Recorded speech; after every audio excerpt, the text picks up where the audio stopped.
Gail, are you sure this is what they need? I mean, they have such low self-esteem that's gotta make them anxious. And wouldn't waking up in our basement like this, waking up in a completely different environment, make them even, more anxious? That's gotta be the last thing they need, right? It's okay, Zephyr. Just trust me. I've seen their browsing history. It's full of videos like, your Yandere loves that you're lazy, or Yandere vampire can only drink your blood, or hot Yandere singles in your area. They love Yanderes. This isn't the last thing they need. It's the first thing they need. The two of us will be great for building their self-confidence. They have been asleep for a while now. Should we wake them up? They still look so sleepy though. They're not sleepy, just tired. There's a difference. Oh, speak of the devil. Hey there. Did you have a good nap? I hope you did. Do you recognize the two of us? I'm Gail, and this is Zephyr. We're the two sisters that sent you about 1,000 text messages, each hitting on you. I admit maybe we overdid it just a little bit. We probably should have stopped at 100 or so each. It wasn't our proudest moment. I don't know, I was pretty proud of it. Not now, Zephyr. You're not helping. Anyway, do you know why you're here? Well, actually, scratch that question because it's pretty obvious. You're here because we kidnapped you. What? No, we're not here to ransom you. Why would we ever sell you? You're worth more than all the money in the world. And for the record, what you said is not true. People would definitely be willing to pay for your ransom. I mean, Zephyr, how much would you pay for their ransom if they were ransomed to you? Well, that depends. How much is the bank willing to let me borrow? Also, how secure are the bank's anti-heist measures? See? You're worth so much. You're worth a king's ransom. You are precious, precious, precious. You are too precious for us to even tie up. We could never risk giving those lovely wrists of yours rope burn. Though you look a little too tired to be going anywhere anyway, so it doesn't exactly seem necessary. No offense though, you actually look great. Especially when you're sleeping. Yeah, Zephyr and I, we respect you. But we haven't exactly been the most respecting of your privacy. That's why we had the cameras in your room. And the recording devices. Right, we can't be forgetting the recording devices. That's actually how this whole thing started. See, Zephyr and I would often listen to you while we were eating breakfast or doing chores or falling asleep. We would listen to you all the time, basically. Right. We would always be listening in on you and whatever you were doing. It is honestly one of our favorite pastimes. But since we were always listening to you, there was a certain pattern to your words that we couldn't help but notice. We noticed you were always putting yourself down.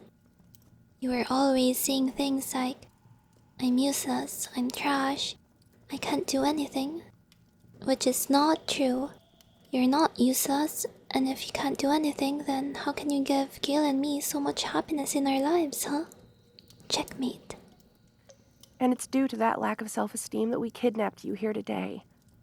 Well, I wouldn't really call it kidnapping since you aren't even tied up. You can leave whenever you want. Well, okay, you can't leave right now. We at least need to talk to you first. But you can leave in a little bit. So it's more like a temporary kidnapping. Yeah, this isn't a real kidnapping. It's only temporary, so it doesn't count. What Gail is trying to say is that we care about you.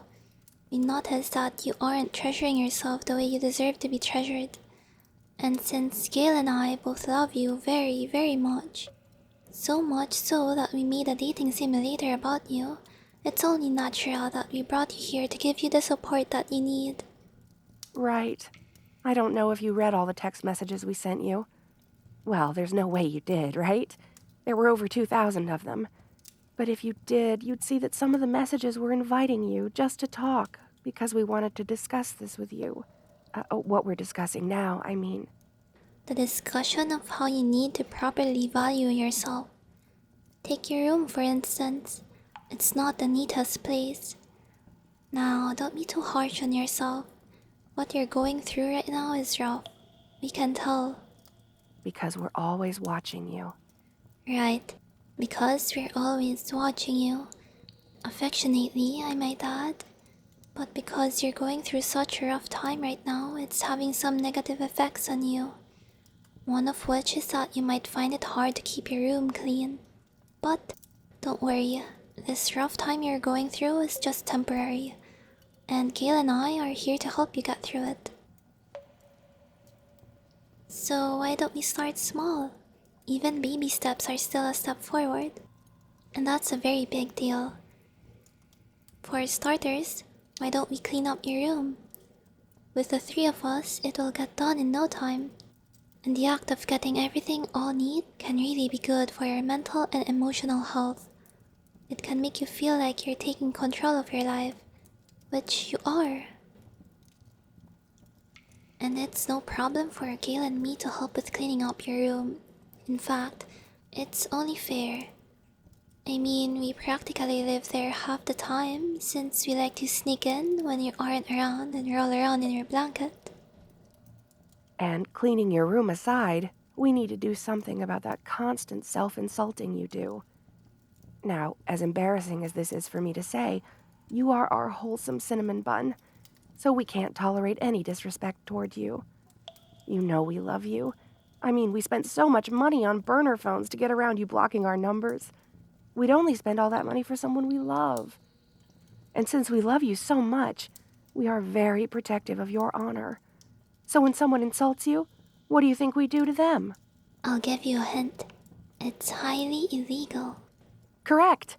We do highly illegal things to people who insult you. Because it is so wrong for you to be insulted. And that includes when you insult yourself. So don't call yourself useless. Don't call yourself a piece of trash. Whenever those self-hating thoughts pop up in the back of your head, don't internalize them.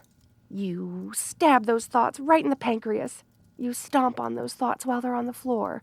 Burn gasoline over the graves of those thoughts. Send threats to anyone who dares go to the funeral of those thoughts. Gail, I think we got the picture. So we do. Whenever some of those negative thoughts come up, it would be healthy to address them. Whenever you feel like there's nothing good about yourself, why don't you tell yourself something positive about yourself? I'm sure you must have some wonderful traits. I mean, we know you do since we stalk you and worship the very ground you walk on. But this is about you. Why don't you think hard about something you can love about yourself?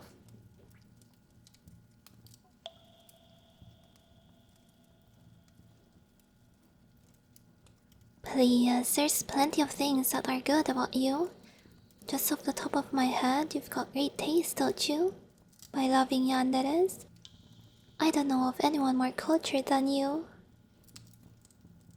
And that laugh, that glorious, angelic laugh, that's another wonderful thing about you. It's the cutest thing Gail and I have ever heard. And we've heard a lot of cute things. After all, we specifically watch kitten meowing compilations sometimes. Yup, but your laugh is the cutest thing we've ever heard. It's cuter than the sound of baby birds chirping. It's cuter than the bleating of baby lambs. It even sounds cuter than that time Gail did their best Neko impression. Cut puns and everything. You promised you wouldn't tell them. Sorry, Gail. Right now, emotionally supporting them is more important than your comfort. I might even show them the video. I hope the video was at least taken at a good angle. Oh, it was. Anyway, back to the point I was trying to make. You are cultured. Your laugh is cuter than a baby deer convention. There are so many good things about you that you would do good to notice.